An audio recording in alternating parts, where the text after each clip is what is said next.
Running this show, we get emails all the time from people asking questions, saying, "Oh, I want to start a garden. Where do I start? I want to get chickens. Where do I start? I want to get cows. Where do I start?" And one of the questions that I get a lot, and I see a lot, we have a survey that people fill out. I've seen it there. I see this question all over in the homesteading world. I want to be 100% self-sufficient. How do I do it?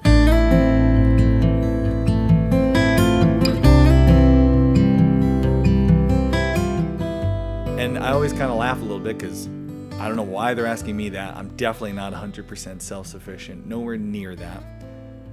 But if you read back at the stories of homesteaders way back into the 1800s, where the whole homesteading, where the word came from, that whole movement, the westward expansion in the American continent, the people who packed up everything they had and, sold whatever they had out east, got in a wagon train and headed out west, lived off the land, had animals, built their own log cabins. Even those homesteaders, when you read their stories, or if you watch a documentary about them, whenever you're learning about them, you'll notice something. Even those homesteaders who were going out into the frontier, a brand new place, you think they would be all alone. But even those homesteaders weren't 100% self-sufficient.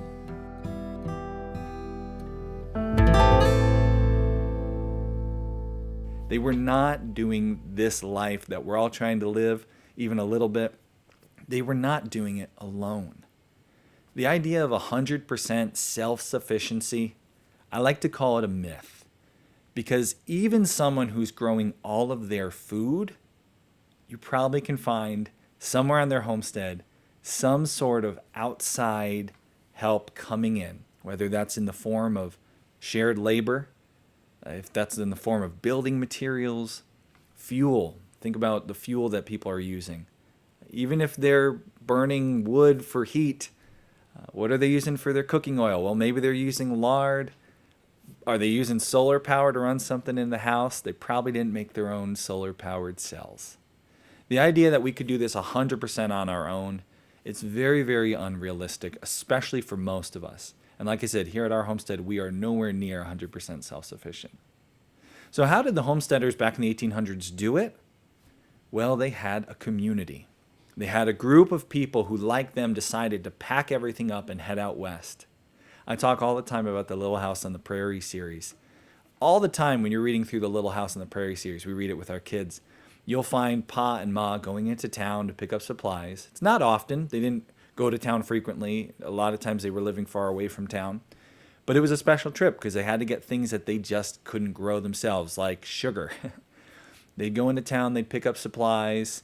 Or you read about Pa trading labor hours on one farm with the harvest so that another guy would come and spend some time on his farm, helping on his harvest. The point is, homesteading is always going to be better. It's going to work better. You're going to do better if you surround yourself with a community to help you do the things you need and that you can help do the things that they need. And that's what we're going to talk about today. We have a very special guest. Nichole Sauce from the Living Free in Tennessee podcast joins us. If you know anything about Nichole, you know that, first off, she's a serial entrepreneur. She's got all kinds of different projects going on. And Nichole also has surrounded herself with community in the world of homesteading. We're going to learn about physical community and digital community, which is something that I value really. If you look at the business I've built with Homesteady, not only physical community, but around you, but also that digital community is very, very important. So Nichole is here to talk to us about that. Along the way, I'm sure we're going to talk a little bit about roasting coffee and some of her other different enterprises that are going on in her homestead. So Nichole, welcome to Homesteady. Well, thanks for having me on. Nichole, I've been looking forward to having this discussion. I know having listened to you in different podcasts that you've been on and your own podcast, you and me have a lot of similarity. Why don't you tell those in the audience who don't know anything about you, maybe haven't heard of your podcast before, tell us a little bit about your homestead and how you got started. It was a complete accident. I had no intention to become a homesteader when I became a homesteader. But I lived in Nashville and I worked at a public policy think tank. and found myself coming out to the same place in the state of Tennessee to go swimming in a lake or go paddling.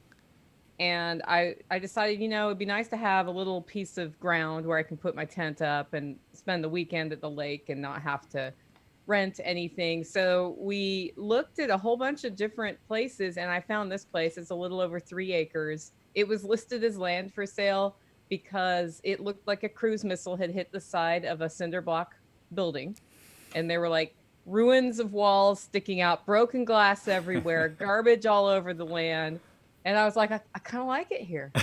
And Called you. I was like, great, I can camp in that outbuilding. The outbuilding was a house.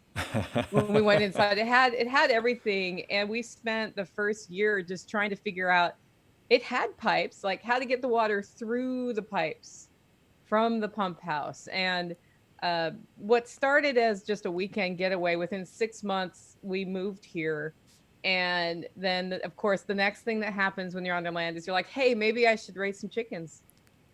And so raised the first batch of chickens. I'd always been into gardening and really got deep into preserving food at that point. And it went from a weekend getaway to I never want to go back to the city, and let's see how much value we can get from this little piece of land we have right here. I love that. That's the Holler Homestead. So you found this place that looked like a bomb had gone off, and it called to you. You thought, yeah, this is the right spot. Yeah. At the time, what was your life like? What were you doing, career-wise when you found this place? I was working first for a nonprofit think tank, which does liberty-based policy reform, and transitioned from that to running my own nonprofit, which put me on the road a lot. So I think there was always a tension in about the first 10 years here of I'm on the road, but I have animals, and my zen is just uniting with the land and connecting with the land, but I'm out trying to fight these policy battles, which is soul sucking, by the way. And it's really like, once you realize how politics really work, you have it on a logical level, but then once you get in there and start doing it, it's just soul sucking. And for somebody who has pretty much a positive outlook on life, it's very hard. And eventually I made the decision not to do that. So the early years, I was just not here a lot. And I thought a lot about homestead automation and implemented it poorly. It's a lot better now, but I always felt like I didn't have enough time when I was globetrotting. I remember when we were in the transition period, we'd built up our first farm back in Connecticut. I was working construction, and all the money in Connecticut is in the southern part of the state, and we didn't have much of it, so we lived in the northern part of the state, which meant my daily commute was just hours.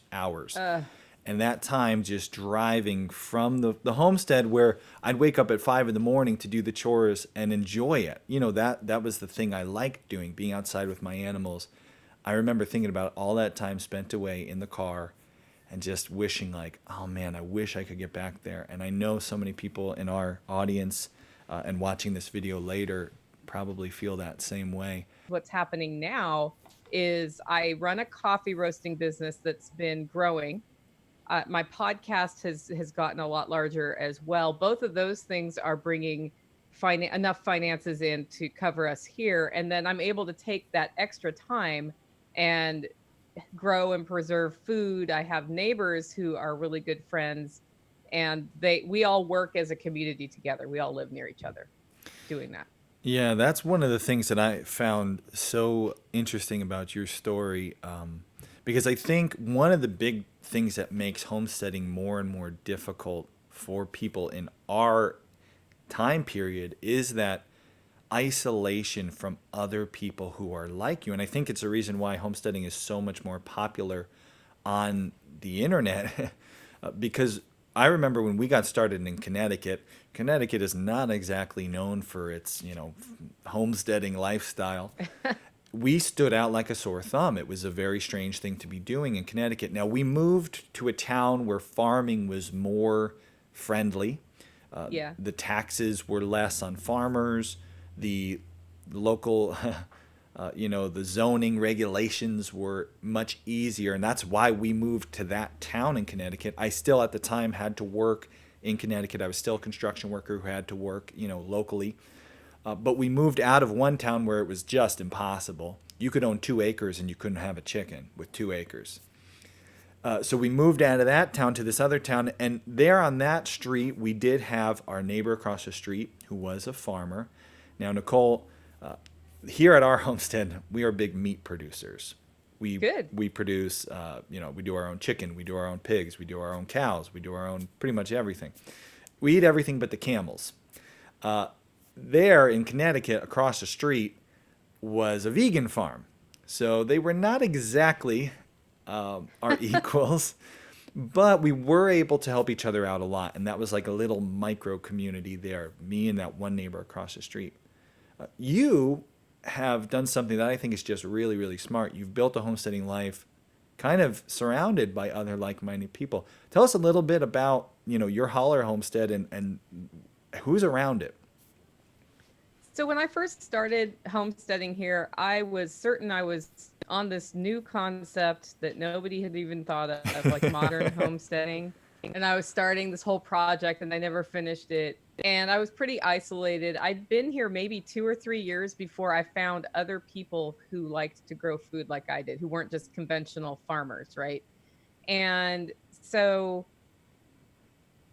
that set me on a path towards starting the podcast. The podcast for me was a creative outlet to get it out, because my job was not creative and I'm a creative person. And that started bringing more like-minded people just digitally to interact with me. And as things grew, as I decided to stop doing the corporate work so much and start really focusing on building as much self-reliance in my life as possible, both on the income side by running my own businesses and on the food production side and getting value from the land, a couple of people popped in and would start hanging out here. And then they'd come here for a couple of weeks and camp on my property. And next thing you know, one of them rented the place next door and another one popped up. And what that ended up with is that we have 4 households now, all living next door to each other. And we all are of a similar mindset. Each of us have different skills, though. And so we're just honest about what we're best at. And we work together on projects on people's properties to try to help everybody do better. Some of us work off-site and earn money. And so we're helping that person more on the stuff here because we're here during the day. And then, that's the person you call if you actually need something from the store on the way home. So you don't have to leave and go to the store. I love that. Because one of the things about being on a homestead, you start learning how to only go to the store once a month. Yes. If you do it right, or, when the shutdowns happened, I was like, well, I wonder how long we can go. We went about 6 weeks and, I was really missing chocolate by the end of that, but it was fine. Yeah. I would have been fine. We got plenty of coffee, so you're good. Dairy is our weak point, but yeah, there's a dairy farmer nearby who I know now, so we're good to go. So as that community grew, it really has, as you were saying in the introduction, there's a very strong digital component where we have lots of people in the community talking to each other, helping each other. I like to call them a community of doers, which means they do things. They don't just critique things and complain about things. When we get into a complaining cycle, I usually slap it down and say, okay, but what can you do? And the other community members who have been in the community a while they see that, and now they do it for me. I don't have to do it at all. And what that means is we're always looking for, but how can we be better? How can we help each other? How can we just get one little thing done today that moves us one step further, rather than worry about what happens if I'm wildly successful and have to fulfill a bunch of orders or, all of that nonsense that's important to deal with when it happens. But if you worry about it prematurely, you're just wasting time there and you're not building your life. There is so much good advice there. So many different points we can touch on. First off, I better write them down so I don't forget them. But first off, I really like how you used a digital platform, a digital lifestyle, to gather a tangible community. I wanted to ask you, having named your podcast specifically Living Free in Tennessee, were you trying to find people locally what wound up happening, bringing people locally that wound up actually creating this community locally. Were you trying to do that with your podcast, or was it just you're in Tennessee and that happened? What was the idea behind that? It was the second one. It was probably the biggest marketing mistake I've made in the history of the podcast, is naming it Living Free in Tennessee, because it rhymed and I'm a musician and I'm like, sweet, perfect. I'm a poet. I didn't know it. Oh, man. So some people they'll tell me 2 years in, hey, I just listened to this for the first time, and you don't have to be in Tennessee to like it.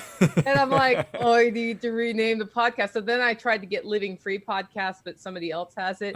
So I decided what I'm going to do is bulldog through that. And as I've gotten, so I joined a podcast called Unloose the Goose recently, which is a bunch of liberty-minded podcasters together. That's sort of has really propelled us over the geographical line, and people are starting to understand the name is that I'm in Tennessee. Yeah. The hard part's going to be if I move. Oh, no.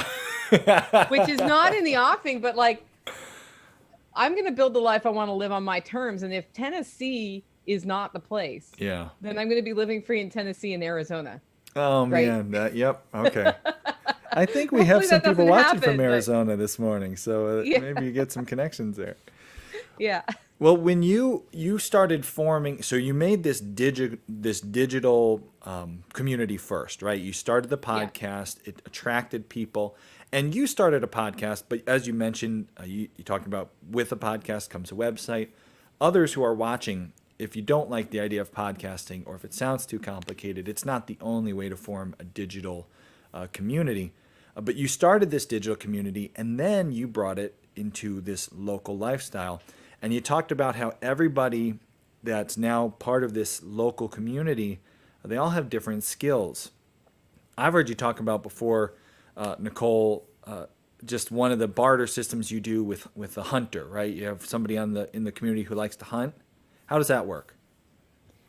I have a friend who likes to hunt. He does not live in the Four Neighbors, but he likes to come over and eat some good food and have some good coffee. And he's a musician, so he plays country music, great musician. And he has flowed in and out of my life for years. So he'll go live in another state and come back. He's just a nomad. And what I've found about interacting with people in a community is if you have an expectation for them, that undermines your community. If you accept them as they are, and if you love the input they give for what it is, you have a much better chance of having a strong community. And so he's the nomad. He's the one that you don't hire him for a year to do something. You hire him for a day.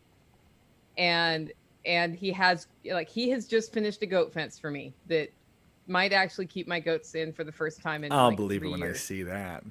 I know. Well, first thing she did was get out. We had to rerun the wires, but she's been in for like 3 days now. Oh, that's great. Okay. That's a start. Yeah, I know. Like hardcore goat success in our world here. For those of you who don't know, my goat gets out and my house is built into the side of the hill. So the next thing she does is get on my roof. Oh man, you are not the only person I have heard goats on the roof stories from.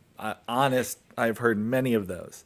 And one time she jumped off the other side of the roof, and I thought she broke her leg, but she didn't. But that's why I'm scared, is she's going to jump off the other side, and I'm going to have a broken leg goat that I actually friends. No. She's not a meat goat. I mean, she would be a meat goat probably at that point. But so what I do with him, he loves to fish and hunt, but like here's what happens. I'll be sitting there having morning coffee. You know, I have my day planned. I like to have my 3 things that I'm going to accomplish for the day.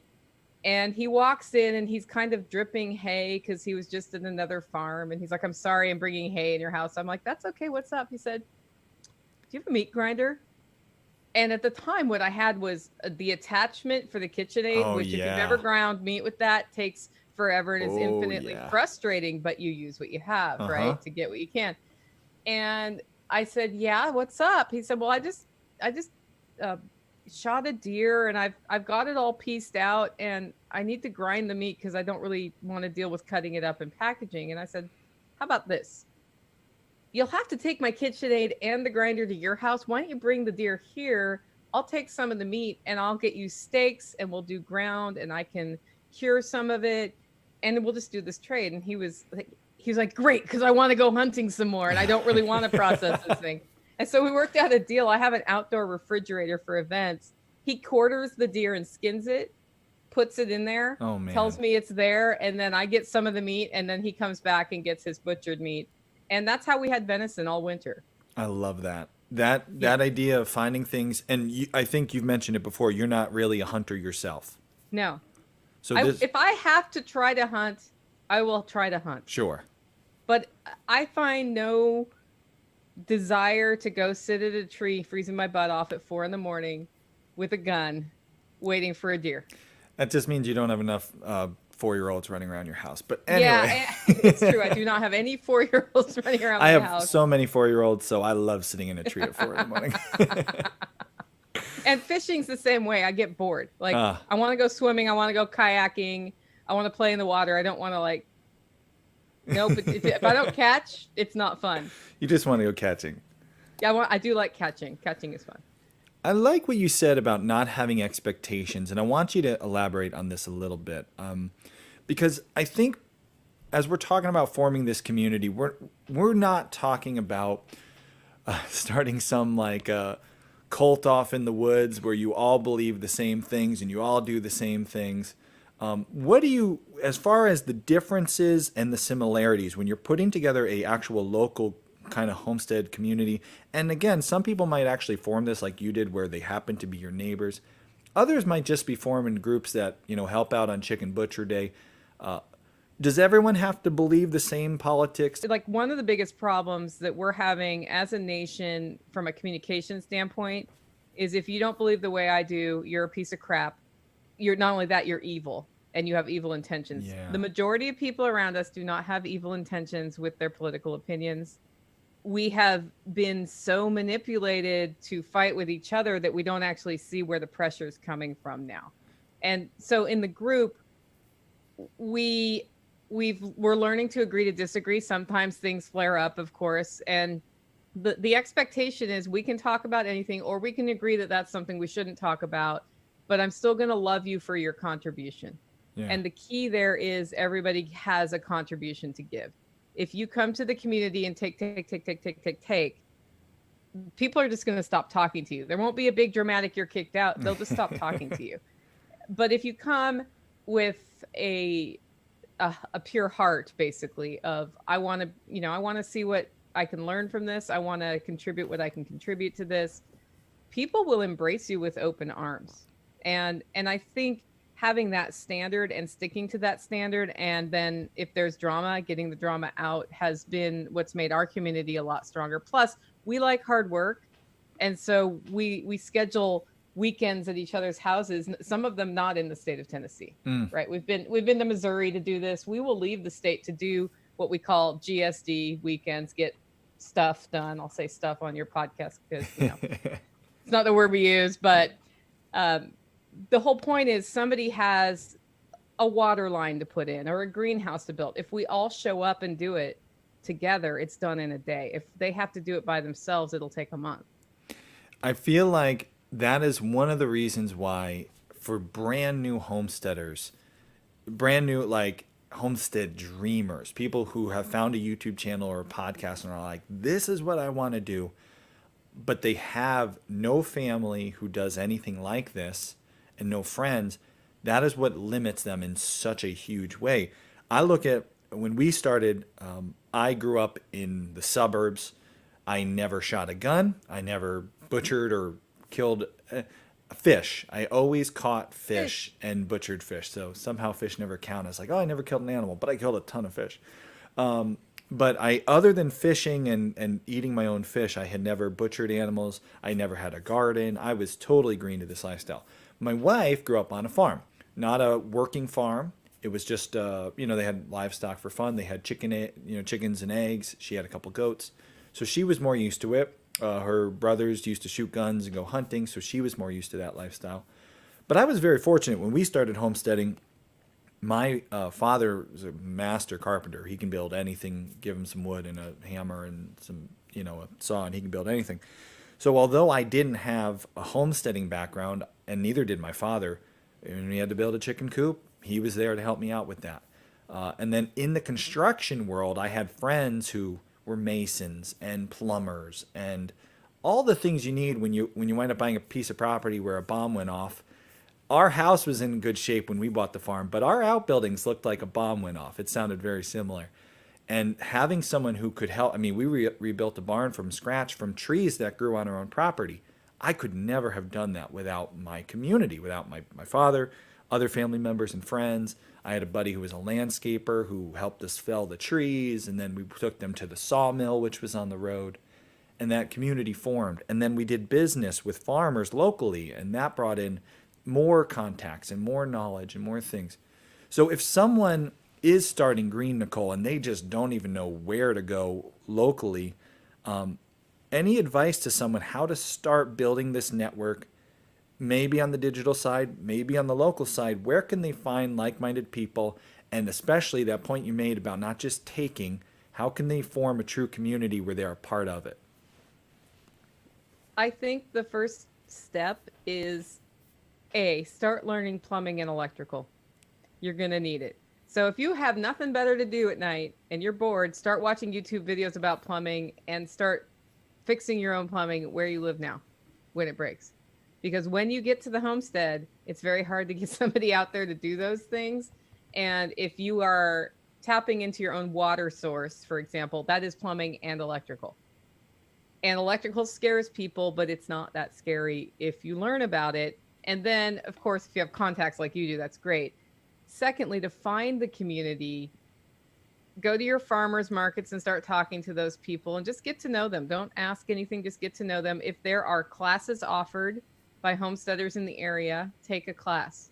Sometimes they're good, sometimes they're not so good. That's just the way it is. But what happens at those classes is you get to know people who are also interested, and then you start building those relationships. From a digital side, there are so many communities you can join digitally. And some of them are geographically bound, some of them are not. But even just interacting with your community, right, that you have from your project in the Homesteady community, talking to people there is starting to build your community. And then ask questions. And then show pictures of what you're doing when you try to do it. I really think homesteading is a mindset and not a piece of land. And the mindset is learning to look around and figure out how to take a little chink out of what you're dependent from an outside input, whether that be growing herbs on your windowsill in your kitchen, a container garden on your front step if you have one, all of those indoor lettuce growing. I have an indoor lettuce growing operation I use here because lettuce grows poorly in Tennessee in the winter. All of those things are one less input you need from outside. And as you get into those projects and share them, you're going to naturally meet people. I think one of the biggest problems that people have when they try to quote unquote build community is they're trying to build it rather than let it build itself. And so getting too worried about how to do that rather than just start going out and talking to people is you know, the biggest flaw I see. Because if you sit at home and worry about it, you're not meeting people.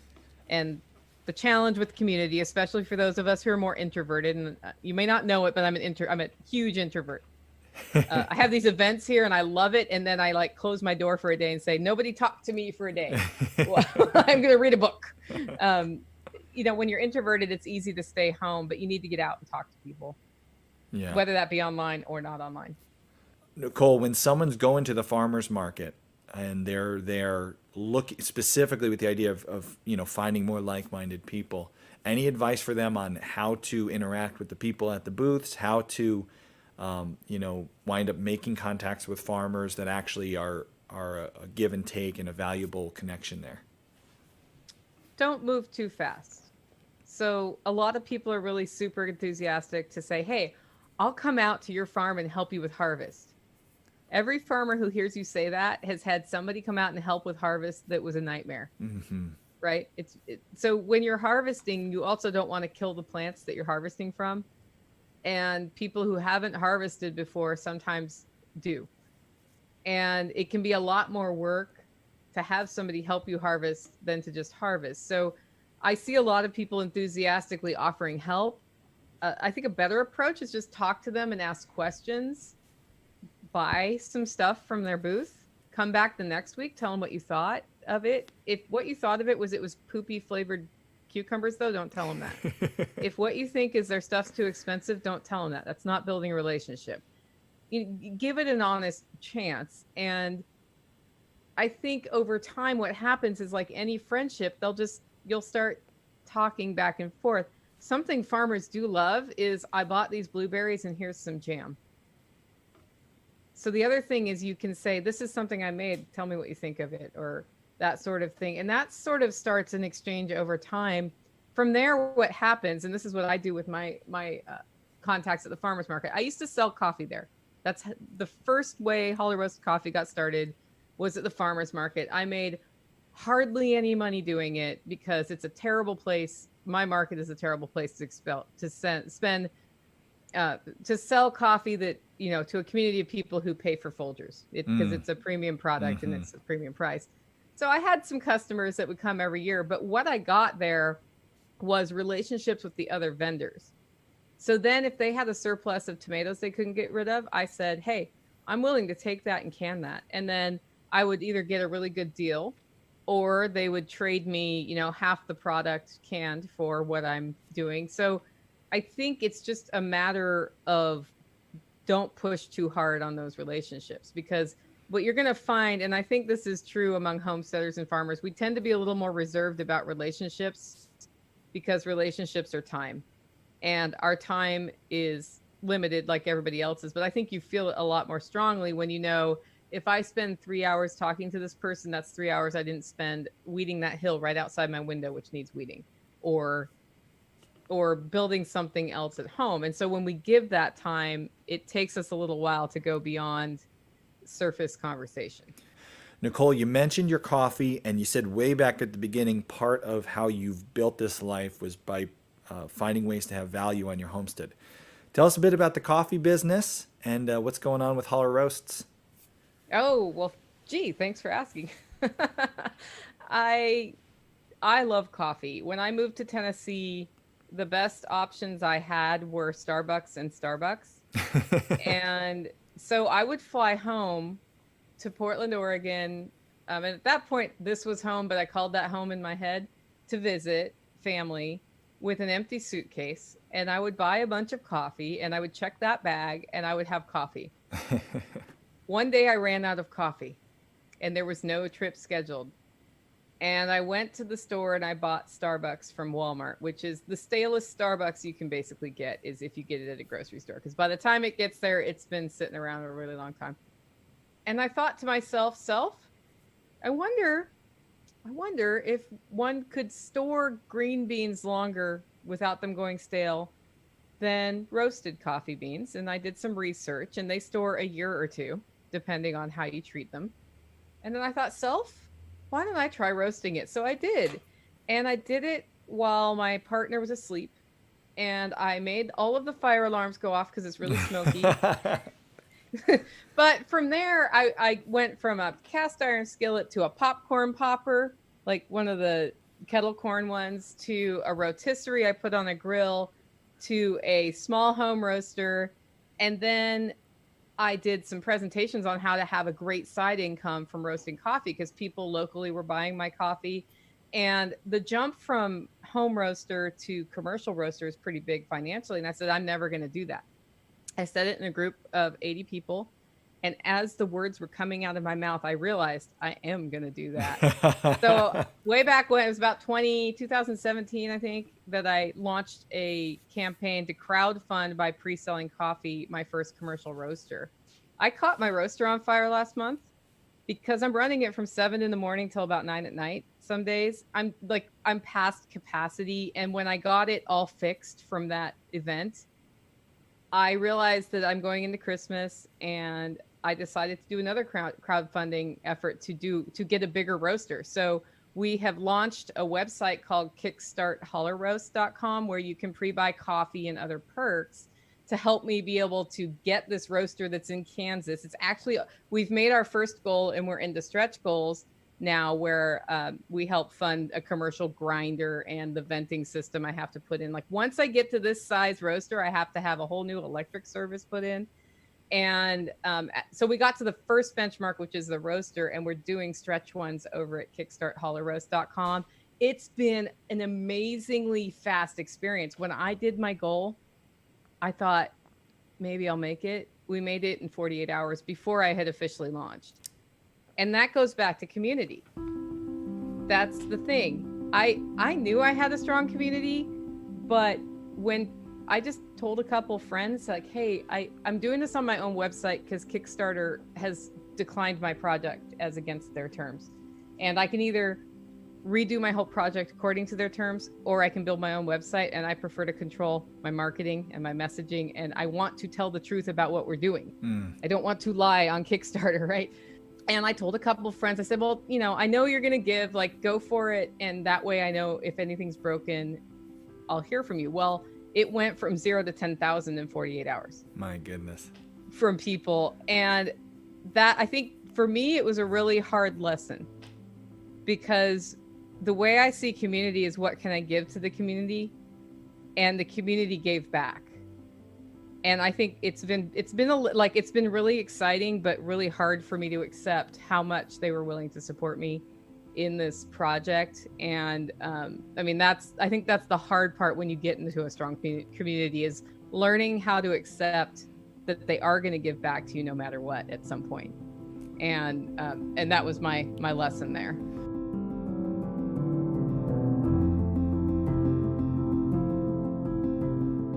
Such good advice here, Nichole. If someone is interested in helping out with the Kickstarter, they don't get like a postcard from you. What do they get if they contribute? Well, if you hate coffee and you want to support me, I have a $20 I Love Tea entry level. It does have caffeine in it. Coffee is the pit of a fruit, and we roast that pit. The fruit makes a really good tea. It's kind of like dried sour cherry tea. No way. And it's tasty. So that's the I Love Tea. We have one called Twin Perks, where you get 2 pounds of coffee. And from there, we go to a tasting kit, which is a cone pour over and a trio of coffees to taste, and then a guide on how to taste coffee. All of it, I wanted to anchor everything in value for people. So if you look at the perks, you'll see that you're actually getting something for it. It's not just like, give me money. So it all ties in so perfectly with what we've been talking about, Nichole. A homestead, you said it way back at the beginning, you started early on just finding ways to have value there on that homestead. And having that value, sharing that value, has built you a very supportive community and is continually growing that community. You have given so much to them, and now here, when you provide value for them, they are there to support that project. So many good lessons. Good business lessons, good homesteading lessons. I really appreciate you coming on the show today and sharing all that with us. If any of our audience watching right now want to follow you, or anybody who's watching later on the replay on YouTube or listening to the podcast, where can they find you? Where can they find your Kickstarter? Let us know where to find Nichole. Well, the easiest way to find me is to go to livingfreeintennessee.com, which is my podcast website, and there are links there to other places. Kickstart Holler Roast is my crowdfunding campaign for the coffee. Hollerroast.com, you can just buy coffee. So those are the 3 fastest ways to find me. And then from there, of course, I'm on Facebook and other social media, YouTube, MeWe. I'm trying some of these alternative ones because Facebook kind of looks like it's about to melt down. I don't know if that's true or not, but you got to have a backup plan. Oh, yeah. Yep.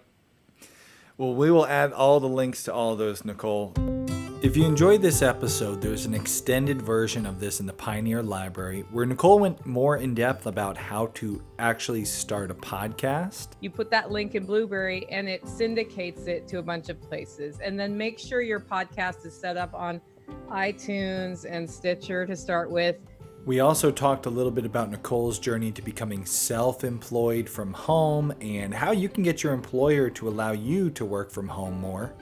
Any advice on how to approach your employer, pitch your employer with the idea that, hey, let me work from home? Most are, but how maybe let me continue doing this when things go back? Any advice on how people can get their employers to loosen a little bit of that grip so they have more freedom? If you want to get the extended version of this podcast and all our podcast episodes, become a Homesteady Pioneer by clicking here. And don't forget to check out Nichole's YouTube channel, which I'll link to right here, her podcast, Living Free in Tennessee, and if you're a coffee lover, go check out that Kickstarter. Help her meet her ultimate stretch goal. I'd love to see the Homesteady audience support that. Check out Nichole. All the things she's doing, you won't regret it.